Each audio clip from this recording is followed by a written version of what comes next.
Hi అండి. నేను మీ లక్కీనండి. నిన్న ఎపిసోడ్ అయితే చూసానండి. అందులో ఇమాన్యుయల్ వచ్చేసి పవర్ అస్త్రాన్ని రాముకైతే యూజ్ చేశాడండి. తను ఏమనుకున్నాడో నాకైతే తెలియదు. అది బర్నీ గారి పైన యూజ్ చేస్తే ఎంతో బాగుండని చెప్పేసి చాలా చాలా అనుకున్నాను. కానీ ఆఖరికి సరే ఇమాన్యుయల్ అలా చేసినా కూడా ఎవరు అంటే ప్రజలు ఎవరికి ఓట్లేసి సేవ్ చేశారు అనేది కూడా చూద్దామని చెప్పేసి నాగార్జున గారు అన్నప్పుడు ఖచ్చితంగా బర్నీ గారితే సేవ్ అని వస్తుంది అని అనుకున్నా. కానీ రాముది వచ్చిన తర్వాత నేనైతే చాలా చాలా షాక్ అయినా. ఎందుకంటే బర్నీ గారు స్టార్టింగ్లో బిగ్ బాస్కి వచ్చినప్పుడే నేను ఆ టాప్ 5 వరకు అయితే ఉంటారని గెస్ చేశానండి. ఎందుకంటే తను కొంచెం జెన్యున్గా అనిపించింది. అండ్ తను లాస్ట్లో నిన్న శివాజీ గారితో అన్నారు, నేను ఇంట్లో మాట ఇచ్చేసి వచ్చాను, ఎవరిని ఏమనొద్దు, ఎవరిపైన అరవద్దు అని చెప్పేసి. అందుకే ఎవ్వరు నా పైన ఎన్ని మాటలు అన్నా కూడా నేను చాలా చాలా సైలెంట్గా ఉన్నా.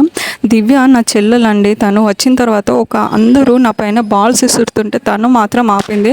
ఆ మూమెంట్లో ఎందుకో కొంచెం అనిపించింది నాకు, తను నా సిస్టరే అనుకున్నాను. అండ్ ఇక తనుజది అయితే చెప్పనే వద్దు, తను నాన్న అని చెప్పేసి ఫీల్ అయినప్పుడు నేను వద్దు పో అని చెప్పేసి వీళ్ళిద్దరిని అయితే అనలేను కదా. ఒకరు నాన్న, ఒకరు వచ్చేసి అన్నయ్య అని పిలిచినప్పుడు మీరు అనొద్దు, మీరు ఇలా చేయొద్దు అని చెప్పేసి. కానీ ఆఖరికి నిన్న శివాజీ తోటి అయిన ఇంటర్వ్యూలో వచ్చేసి తను బర్నీ అన్నారు, నేను లాస్ట్ డెసిషన్ తీసుకున్నా, వీళ్ళిద్దరిని కొంచెం పక్కకు పెట్టేసి మెల్లగా అంటే బాధపడకుండా వాళ్ళని పక్కకు పెట్టేసి నేను నా ఆట చూపిస్తానని చెప్పేసి అందరితో అన్నాను.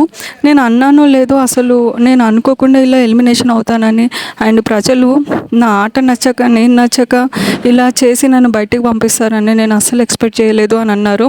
అండ్ తను వెళ్ళేటప్పుడు కూడా ఒక్కరిని కూడా ఒక్క మాట కూడా అనలేదండి. అందరికీ ఆల్ ది బెస్ట్ చెప్పాడు. అండ్ ఇంటర్వ్యూలో కూడా అసలు శివాజీ ఎంతమంది గురించి ఏం అడిగినా కూడా అందరి గురించి పాజిటివ్గానే చెప్పాడు. తను వెళ్ళిపోయినందుకైతే నేను చాలా చాలా చాలా బాధ అనిపిస్తుందండి.